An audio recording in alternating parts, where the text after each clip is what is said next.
Quantity survey ഫീൽഡിലാണ് നമ്മുടെ ജോലി നമുക്ക് ചെയ്യേണ്ടി വരിക എന്നുണ്ടെങ്കിൽ പ്രധാനമായിട്ടും നമുക്ക് ചില സോഫ്റ്റ്വെയർ നോളജ് ആവശ്യമായിട്ട് വരിക.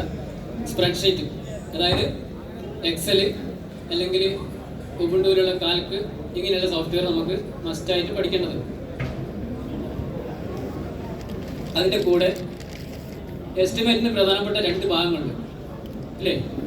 എസ്റ്റിമേറ്റിൻ്റെ പ്രധാനപ്പെട്ട 2 ഭാഗങ്ങളിൽ ഒന്ന് അതിൻ്റെ ക്വാണ്ടിറ്റി വർക്കൗട്ട് ചെയ്യുന്ന ക്വാണ്ടിറ്റി സർവേ ആണ്. രണ്ടാമത്തെ ഭാഗം അതേപോലെ ഇമ്പോർട്ടൻ്റ് ആണ്.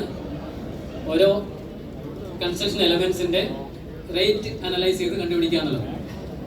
നമുക്കറിയാം, നമ്മുടെ കൺസ്ട്രക്ഷൻ ഫീൽഡിൽ മെറ്റീരിയൽസിൻ്റെ പ്രൈസിന് ഒരു സ്ഥിരതയൊന്നുമില്ല അല്ലേ? സിമെൻറ്റിൻ്റെ പ്രൈസ് ചിലപ്പോൾ നാളത്തേക്ക് 50 രൂപ കൂടും, അല്ലെങ്കിൽ 50 രൂപ കുറയും. സ്റ്റീലിന് കൂടും, സ്റ്റീലിന് കുറയും. ഇങ്ങനെ ഒരുപാട് മാറ്റങ്ങൾ സംഭവിച്ചുകൊണ്ടിരിക്കും. അപ്പോൾ